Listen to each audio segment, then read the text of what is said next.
Быйыл өлкөдө 128 жаңы өнөр жай ишканасы ачылат. Министрлер кабинетинин жыйынында объекттердин тизмеси аныкталып, аларды ишке киргизүүнүн мөөнөтү талкууланды. Өнөр жай тармагын өнүктүрүп, экономиканы алдыга сүйрөй турчу объекттерди ишке киргизүүгө ар тараптан колдоо көрсөтүлөт. Тагыраагы жер тилкелерин трансформациялоо, тиешелүү уруксаат кагаздарын алууда көйгөй жаралбайт. Чечип бере турган бир суроолору бар, керектүү жардамдары бар мамлекет тарабынан. Эми жер тилкесин аныктап берүү, анан өзүңүздөр да күбө болдуңуздар, өндүрүш зоналарын, пром зоналары боюнча инфраструктура маселеси чыгып атат. Ошол тараптан ушул маселелер боюнча мамлекеттин дагы мындай көмөк, жардам берүүсү маселелер чыгат. Жаңы ишканаларды ачууга алдын ала эсептөөлөр боюнча 1,7 миллиард доллар инвестиция тартылып, 15 миңден ашык жумуш орду пайда болот. Ачылышы пландалган өндүрүштүн арасында курулуш материалдарын чыгаруучу ишканалар, энергетика жана тоо-кен тармагына тиешелүү долбоорлор бар. Ачылыштар өлкөнүн баардык аймактарында болот. Ишканалар ар түрдүү тармактардан эң көбү курулуш материалдары боюнча 38 ишкана,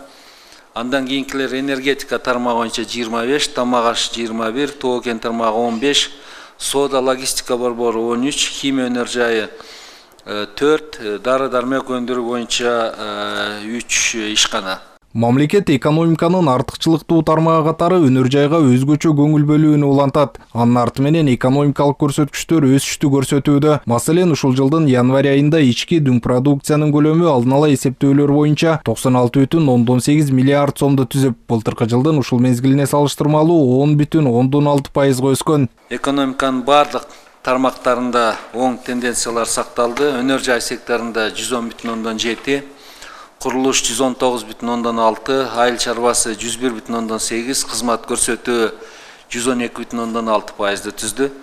Товар өндүрүү тармактарынын өсүү темпи мурунку жылдын январына салыштырмалуу 9,8% өстү. Продукттарга болгон таза салыктар 6,8%га жогорулады. Медициналык жардам алкоголдук, банги же башка уулуу мас абалындагы адамдарга ачыла турган ишканалардын тизмесинен сырткары министрлер кабинетинин жыйынынын күн тартибине саламаттык сактоо тармагы боюнча 2 маселе коюлган. Бирок милдеттүү медициналык камсыздандыруу фондунун өзүнчө бөлүү жана мастарды соолуктуруучу жайларды ачуу боюнча долбоорлор жыйынга чийки ойдон келген. Буга байланыштуу Минкап төрагасы Адылбек Касымалиев 2 маселени тең артка кайтарып, саламаттык сактоо министрине тактоо иштерин тапшырды.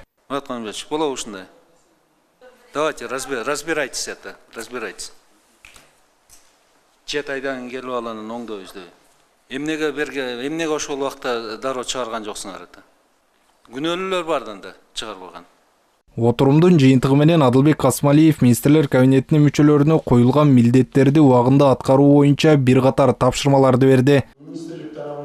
Автандил Бактыбеков, Аскар Маратов, ЛТР Бишкек.